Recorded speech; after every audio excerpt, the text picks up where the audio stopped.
Bismillahirrahmanirrahim. Mungkin begini ya, ada kecerdasan emosional, ada kecerdasan intelektual atau intelligent question, ada spiritual question, kecerdasan spiritual. Ada 3 jenis kecerdasan. Bisa saja orang itu kecerdasan intelektualnya tidak terlalu membanggakan. Di sekolahnya nggak pernah dapat ranking kok, ranking paling bawah. Tapi kenapa dalam bermasyarakat dia lebih sukses dari yang ranking 1? Pernah saya ceritakan ada seorang mahasiswa yang nilainya pas-pasan dibanding teman yang lainnya yang cum laude, nilainya excellent semuanya itu. Setelah selesai kuliah, ini si mahasiswa yang pas-pasan tuh mengatakan, syukur alhamdulillah teman-teman saya yang ranking 1 itu sekarang sudah pada jadi pegawainya saya semua. Iya, karena kecerdasan emosional ini kecerdasan bermasyarakat, kecerdasan rasa, bisa mengikat persahabatan, bisa membina pekerja sama, mengerti perasaan orang, bagaimana menghormati orang, itu lebih cerdas. Disitulah datangnya rezeki. Kalau kecerdasan otak mah nggak ada urusan. Dan biasanya orang kalau otaknya cerdas itu biasanya ada sombongnya. Orang kalau sikapnya sombong itu dalam bermasyarakat nggak laku, nyebelin, nyemengit, iya, petang-tang. Ya, dan dia orang yang sombong tidak akan pernah mendapatkan teman setia kok. Betul nggak? Nah, itu sudah kelihatan. Nah, kalau kecerdasan spiritual itu kecerdasan hati sesungguhnya. Bahwa dia melihat dunia ini bukan hanya dunia saja, dia paham nanti ada kehidupan yang lain. Dia bisa memilih mana yang bermanfaat, mana yang tidak bermanfaat. Dia bisa mengerti mana yang menyenangkan Allah dan mana yang menyebabkan Allah menjadi marah kepada kita. Dia bisa menghitung dirinya sendiri, yang saya makan ini halal atau tidak.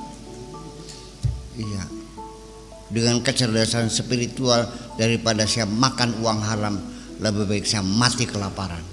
Itu kan sudah tidak dimiliki orang, tidak bisa dengan otak, itu dengan hati yang cerdas. Itulah makanya. Nah, kenapa saya sering tokoh-tokoh legendaris itu, Man Kadim, tukang macul, ya kan, Bitarmi, tukang burung oyos, Wakaji Carmo. Kok di sekitar kita? Ya itulah karena kita ini mengidap penyakit Arab Syndrome. Jadi apa saja kalau mengquote ya, mereverse kehebatan seseorang itu selalu ngambilnya dari sana, dari negeri Arab. Ahli peperangan itu selalu Khalid bin kita juga punya Sudirman kok susah banget sih. Iya, di sana ada Hamzah, kita juga punya Bung Tomo. Iya, seorang pahlawan namanya Bilal, kita juga punya Muhammad Toha kok. Kok kenapa sih kamu itu minder namanya itu, inferiority complex namanya. Kita sebagai bangsa juga punya kebesaran, punya sejarah, punya legenda, sama saja kalau gitu persoalan. Bukannya saya melarang untuk mereverse ke sana, ya kan? Itulah sebabnya. Ya kenapa? Ya jangan-jangan Anda punya kecongkakan juga. Iya, tidak mampu apresiasi terhadap kebaikan-kebaikan orang di sekitarmu, karena selalu underestimate kepada orang lain. Jujur ini mah. Ya. Itu. Jadi sekarang begini, di dunia ini, di modern ini, ada seorang tokoh dunia namanya Nelson Mandela, presiden Afrika Selatan. Dia orang berkulit hitam yang selalu diintimidasi. Negara Afrika Selatan adalah negara apartheid, membelah bangsanya menjadi dua, black and white. Mobil saja black itu untuk orang hitam, kalau untuk putih white. Orang hitam masuk itu dibuang, dilemparin, nggak boleh. Bisa. Perjuangan mereka ingin minta kesetaraan antar hitam dan putih, sama-sama warga negara. Nelson Mandela 20 tahun di penjara, ya kan? Setelah dia berhasil, negara itu menjadi negara demokrasi, dia terpilih sebagai presiden, tidak ada balas dendam. Orang putih yang dulu menganiaya mereka diampuni semuanya. Terjadilah rekonsiliasi yang luar biasa. Oke? Ada yang menghargai, tidak terucap. Saya tidak mendengar kamu menghargainya. Kenapa? Karena bukan orang Islam. Udah, itu aja persoalan. Iya dong. Ini urusan dunia dong. Jangan dikasihkan akhirat. Di dunia baik ya baik, itu gimana? Ini orang Islam, masakannya nggak enak. Ini orang kafir yang kamu katakan masakannya enak. Mau makan yang mana? Yang enak dong.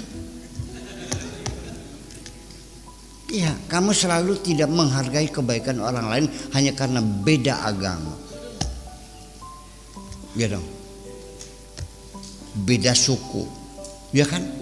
Beda keyakinan, beda ideologi, kan seperti itu. Hanya karena partainya berbeda, kamu tidak mau menghargai kebaikan yang orang partainya lain. Kenapa terjadi seperti itu? Bahwa di situ kepribadianmu tercabik-cabik. Paham begini? Nah, iya dong, yang utuh dong, yang jelas. Kita objektif. Sekalipun dari partai lain, hebat gak hebat dong. Ya, yang jadi pemimpin, entah gubernur, bupati, partai apapun, bukan partai kamu, kalau dia bisa mensejahterakan masyarakatnya, ya hormati dong. Jangan lalu kamu mencari kelemahan untuk menjatuhkannya. Yang terjadi kan begitu. Ini kan jadi persoalan. Ya, mendidik berpikir secara objektif memang perlu pembelajaran panjang. Tidak semudah itu. Betul nggak? Iya, nggak mudah. Ya sekarang kamu bisnis, sesama agamanya Islam, tapi tukang tipu. Yang satu agamanya non Muslim, tapi jujur. Dengan siapa kamu berbisnis? Kok bisa? Kenapa di sini bisa? Karena urusannya duit. Iya, kalau ditulis yang jujur. Tapi kalau dalam masalah moral, masalah akidah enggak juga. Saya kira mungkin seperti itu. Jadi yuk mari kita juga memperhatikan banyak orang-orang baik di sekitar kita yang perlu kita hargai. Dan jangan melihat ilmunya, jangan melihat sukunya, jangan melihat agamanya. Ya baik katakan.